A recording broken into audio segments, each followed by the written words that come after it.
I'm standing at a gas station register in 2007, trying to pay for my gas. And I glance over at the little display case by the counter. You know, the kind with keychains, sunglasses, random impulse buys that nobody actually plans on getting. And then I saw it. And when I saw it, I just froze.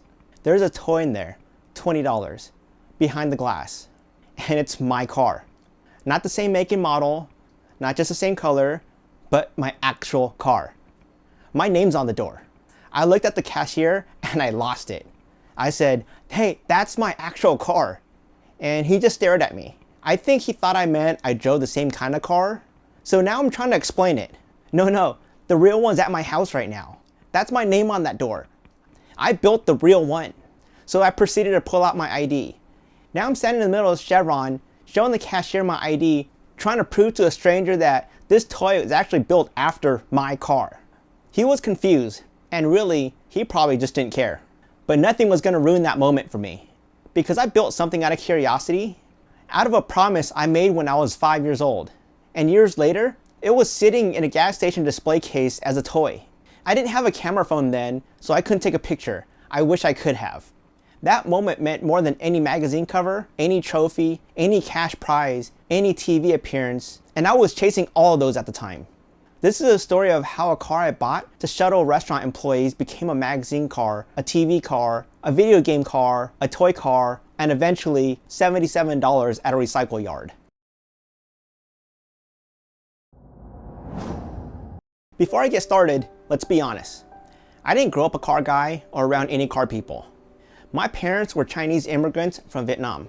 Nobody in my family knew anything about cars.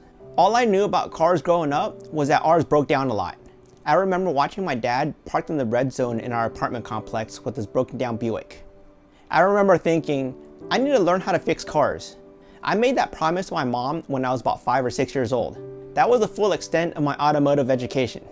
So when I bought the Celica, it wasn't because I had some grand vision, it was practical. My family had a restaurant about an hour away, and I needed something reliable to transport our employees. I didn't want a family car. I wanted something I can actually stand to drive every day.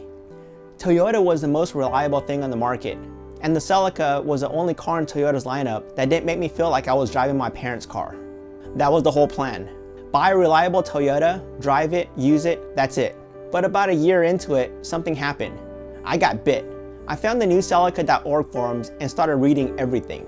I didn't know how to change my own oil yet, but I was on the forums for hours every day, reading about parts, builds, setups, opinions, arguments, all these things I barely understood. And then I started buying parts. 18-inch wheels, a short shifter, an intake, an exhaust, LED nozzles because I thought it was the coolest thing ever, a tachometer I absolutely did not need, and pedals to make it feel more like a race car. Looking back, I had no direction. I was just buying whatever made me feel like I was building something. There was no vision, no standard, no end goal, just parts. And if you ever bought a part just because you finally had the money for something, not because it fit a plan, but because it made the build feel alive, you know exactly what I'm talking about. That was me. I wasn't building with direction yet. I was building because I wanted to feel like I was progressing. Then I saw the APR wide body kit. APR Performance had done a wide body for the Celica. And when I saw it, I was floored. I thought it was the most beautiful vision I had ever seen on a car. And then something shifted. Before that kit, every mod had its own decision. Do I like this? Can I afford it? Okay, done. That was basically the whole process. There was no filter, no standard, nothing connecting one piece to the next.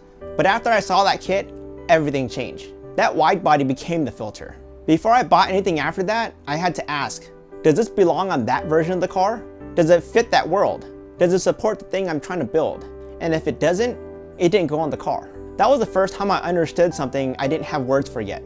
A build without a North Star isn't truly a build. It's just a collection of parts. The moment you find the thing that defines a vision, every other decision becomes easier. Definitely not cheaper, not faster, but clearer. So I bought the kit. Then I got a shop to install and paint it. And the moment that car hit the streets, everything changed. It stopped traffic, literally. People turning around at 80 miles per hour on the freeway just to look at the front of the car. People coming up to me at gas stations, parking lots, trying to get my attention from the sidewalk, asking what it was built for, how fast it was. And at that point, I started realizing this thing might be bigger than I thought. But not everyone saw it that way. The people who knew me, the older guys I respected, they pulled me aside. You're wasting your money. Why are you spending all your time on that? Just get a BMW M3. Buy something nice and enjoy it. I heard that constantly, even from car guys. Guys who have been through it, guys who have moved on, guys who thought they were saving me from a mistake. And to be fair, I understood why they said it. Back then, the M3 was everyone's realistic dream car. That was the answer. You wanted something special, you wanted something respected, you wanted something that felt like you made it in life. Get an M3. But that wasn't me. I didn't want to own something cool. I wanted to build something and I wanted to learn in the process. I wanted something that wasn't built for the masses. The M3 was already done. Someone else already made that special. The Celica, that was mine to figure out. So I kept going. But the moment I really understood what this car was becoming wasn't at home. It was 12 hours away, in a city I'd never been to where nobody knew me. I had done one show at that point, and by February 2004, the show season was starting back up. Import Motion used my car on their flyer for the first show of the year. That show was in Seattle. I didn't know anyone there, but the car was on the flyer, so I made the drive. 12 hours through the night, through rain, through hail, from California to Seattle. By the time I got there, I was exhausted. I dropped the car off at the venue, but before I could leave, I still had to clean it up from the drive. Not a full detail, not some perfect show car prep, just that tired, half-dead cleanup you do after driving all night on zero sleep.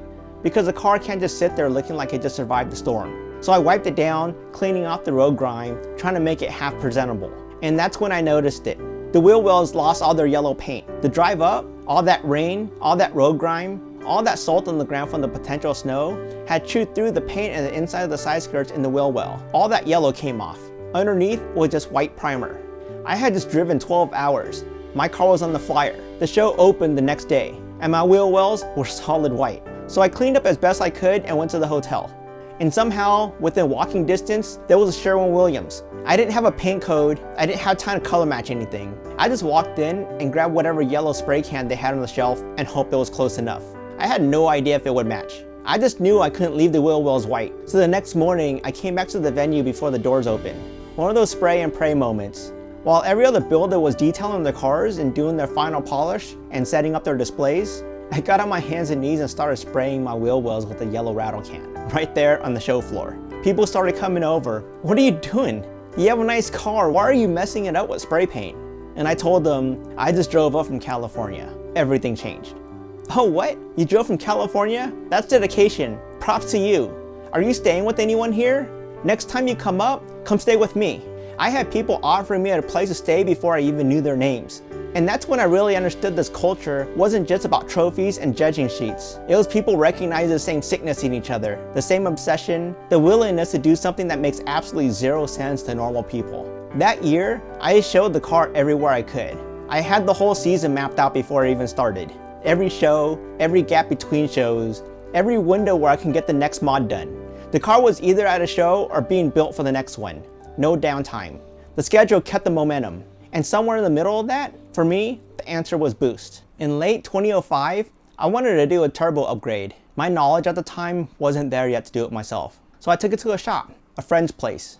He told me it would take a day, maybe 2 or 3 at the most. They had the car for 2 months. I had a tuning appointment scheduled. I had planned that far ahead. The appointment was booked. The timeline was set. And when the date came, they still weren't done. So they rushed. And when they rushed, they crossed coolant lines with oil lines and made a mess of the whole install. That was a moment I decided I was done relying on other people to do work I wasn't capable of understanding myself. Not because every shop is bad, but because if I didn't understand what was happening, I had no control over the outcome. I was gonna learn everything, because learning how to reverse engineer problems on a car taught me how to reverse engineer problems everywhere else. At work, on computers, around the house, building patios, pergolas, electrical, even cooking a nice meal at home. One shop that didn't take my car seriously forced me to take everything seriously. The car wasn't just teaching me about cars. It was teaching me how to think. Because when your name is on the car, the excuses don't matter. And whether someone else touches it or not, the bill still represents you and everything else that comes along with it. By the end of 2005, going into 2006, the car had become something I'd never expected. I was placing consistently, winning more. My MySpace was growing past 20,000 followers. Magazines were reaching out. 3 movie producers found me through MySpace. All of them wanted my car as a primary car for their films. Then a toy company reached out and said they wanted to turn my car into a diecast. I didn't even know that was something that can happen to someone. And then the video game. The Celica was featured in Juice 2, Hot and Nice, that was available on PS2 and PSP. My car was in a video game. Then the TV and DVD appearances. ESPN2, MTV2, G4 TV, the WB. The car was showing up in places I never could have imagined. I bought it to drive restaurant employees to work. And then Fast and Furious Tokyo Drift came calling. I had a few sponsors heavily involved with the movie, so I had the inside scoop early. The movie was about drifting. My car was a front wheel drive. It made no sense on paper, but I got a call from one of those sponsors. They said they wanted the car on set for 3 days, guaranteed screen time, both me and the car in the background. The day rate was $77 a day. I'll come back to that number in a minute. The call came in on a Monday afternoon. They needed the car on set Wednesday morning. The car was in pieces at the time and I was at work. All my vacation days were already used from the show's schedule. To make it happen, I would have needed to stay up through the night assembling the car before my next shift in the morning. Then figure out how to get off of work last minute unpaid, make hotel arrangements, and drive from NorCal to SoCal in under 48 hours. And then I thought about Fast and Furious 1 and 2. I had friends whose cars were in those movies. I watched both films a few times trying to spot their cars, and I never caught a glimpse. Meanwhile, I had 3 movie producers that wanted the Celica as their primary car. Not background, not blink and you miss it cameo, the car. I figured it was a bigger impact than 3 days in a background of a movie where my front wheel drive car had no business being in anyways, so I passed. Then when the movie came out, my friends who had their cars in Tokyo Drift had real screen time. Way more than I expected. I second guessed myself after that. Then the housing market started cracking in 2007. By 2008, everything started to collapse. The 3 producers who wanted my car as their primary vehicle, every budget disappeared. All 3 projects died. 12 Volt News, the largest car electronic platform online at the time, they wanted to lease my car monthly and pay me to park it in their showroom. Gone. Chevy and Scion, they both approached me about building cars for them with a real budget behind it. Gone. The toy company, contracts were signed. My car was reportedly one of their top sellers. They had even inked a deal with Sam's Club to make a larger ride-on version for kids. The crash hit before that project was completed. They went out of business after their first couple of batches of the smaller versions. I didn't get paid for the toys, and I didn't make anything for the video game. The opportunities that survived were the ones already done. The magazine covers, the TV appearances, the features, those existed. Everything still in motion when the market crashed just stopped. By 2008, the choice was pretty clear. It was time to let go. Competition had caught up and all my opportunities had disappeared. The cost to keep pushing at that level didn't make sense anymore. The car had lived its full life. The car at SEMA had been its retirement stage back in 06. I just didn't know yet how long the runway after it would last. So by 09, I finally parted out. I posted everything on the forum, and in one weekend, every single part sold. Some people bought pieces just to own part of the build, not because they needed the part, because they wanted to say they had a piece of it. And then I chopped what was left and loaded the chassis into my sister's van in pieces. Then drove it to the recycle yard. $77. That's what I made. $77. The same number they were gonna pay me per day on set of the Fast and Furious. Funny how that works. This was the same car that had become a toy. The same car that ended up in a video game. The same car that was in numerous DVDs, ESPN2, MTV2, G4 TV, the WB. The same car that put my name on magazine covers worldwide. And the chassis was worth $77. I'm not telling you to be dramatic. I tell you that because there's something true in it. The value was never in the metal. The value was what it built. The skills, the relationship, the credibility, the confidence, the problem solving, the taste, the judgment, the proof that I can take something ordinary and push it further than anyone expected, including myself.